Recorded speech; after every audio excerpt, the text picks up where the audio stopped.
Hey everyone, I'm popping on here real quick to let those of you who might be interested in this know that last week my mom and I watched the 1985 adaptation of Bleak House by Charles Dickens. This adaptation is a miniseries comprised of 8 episodes, each one about 52 minutes long, and it stars Diana Rigg as Lady Dedlock and Denholm Elliott as John Jarndyce. I did make a video a few years ago about the 2005 miniseries adaptation. I don't remember exactly what I said in that video, but I imagine it was something along the lines of, oh, I love this thing so much, because I do. I've seen that version so many times. It is one of my favorite period dramas, and every time I watch it, I feel like I get something new out of the story, which is pretty complicated. With that being my position, you can bet it wasn't easy to come to this other, older version without feeling like, even if it's good, there's no way I'll enjoy it as much as I do that one. But I did my best not to be obsessed with comparing the two versions and to not just be like, I like how they did in the other one better, because that isn't fair. So last week we banged this out. We did it in 4 days, I think, which means we watched 2 episodes a day. And long story short, I liked it. We both liked it. I still prefer the other one. That was pretty much a foregone conclusion. But in its own way, this one's good too. Bleak House covers a lot of ground, making it difficult to condense into a one-sentence summary. But in a nutshell, it deals with 2 primary concerns. One is a court case over a contested will that has been going on for years and ruining people's lives, which is Charles Dickens' harsh indictment of the legal system in Victorian England. The other, which is related, involves a lady's long-kept secret that is in danger of coming to light thanks to a series of unfortunate coincidences. The narrative follows a broad collection of characters, some wealthy, some poor, some good, some bad, some incredibly unsavory, whose lives intersect because of this one case. I read the book a few years ago and loved it. I've got 2 copies, but this is the copy that I read. As you can see, it's pretty fat. It made me laugh and cry, which the best Dickens books are able to do, in my opinion. Since it was so dense, it would be good to read it again. It's been 6 years? 7 years maybe? But I'm not sure when I'll be willing to make the time for it, since it's such a big commitment, especially considering that there are some other Dickens books that I've been meaning to read for a long time and I keep putting off, and I really should read those for the first time before I read this for the second time. Because the story has so many layers and so many characters, and I want this to be a shorter review, I'm not going to discuss the 1985 miniseries in detail. It's easier to talk about it in general terms, and I want this to be more of an overview. The most memorable feature is how truly dismal and dark the scenes in London are. It is a gray, dirty, miserable world, choked with smoke and fog, and teeming with sordid characters who are only too willing to take advantage of the weak and needy. It's heavy stuff. This miniseries has a straightforward style, which is in keeping with other BBC classic lit adaptations of the 70s and 80s.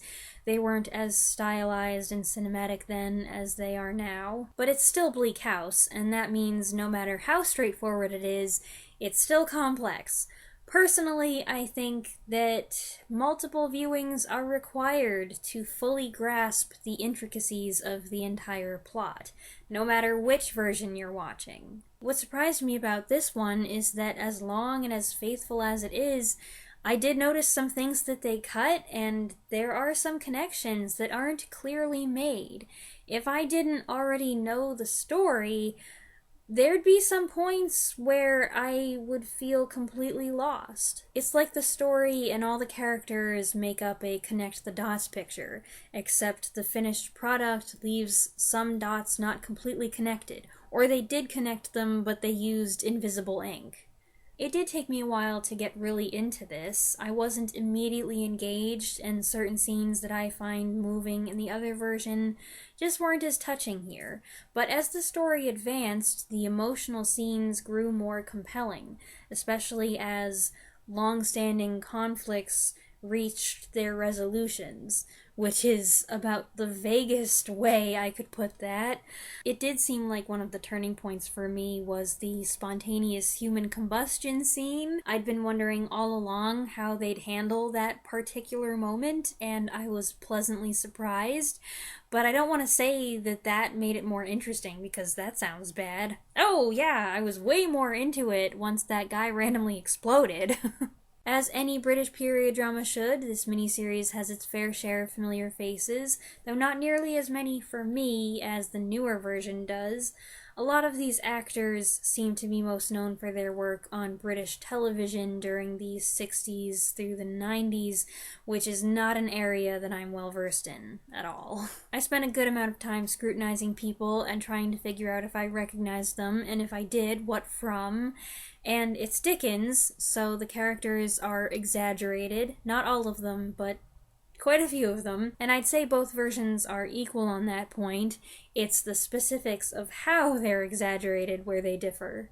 I'll quickly share just a few of my most prominent character impressions. Harold Skimpole gets my vote for the most detestable character in this version. He's the worst. I couldn't stand him. Ugh. That intense dislike didn't make any of the other antagonists more palatable, though. Tulkinghorn, in particular, played by Peter Vaughan, was quite creepy and more malicious than in the other one. Diana Rigg was good as Lady Dedlock, a different interpretation from what I've seen before, but compelling, especially in the latter half. I was surprised by the ambiguity of Inspector Bucket. Was he that ambiguous in the book and I just forgot? Bucket in 2005 is an unpredictable, unreadable character, but he's more amiable and amusingly disarming. Here, it wasn't readily apparent if Bucket is a good man or not, and I didn't trust him until he finally showed a more compassionate side in episode 7.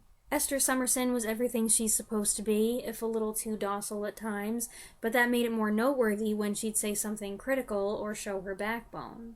I liked Denholm Elliott's take on Mr. Jarndyce as a kind, generous man who shows just how strongly he feels about things when provoked. I didn't love him like I loved Dennis Lawson in the role, though. With so much other stuff going on, the Richard Carstone story gets kind of shelved for a while.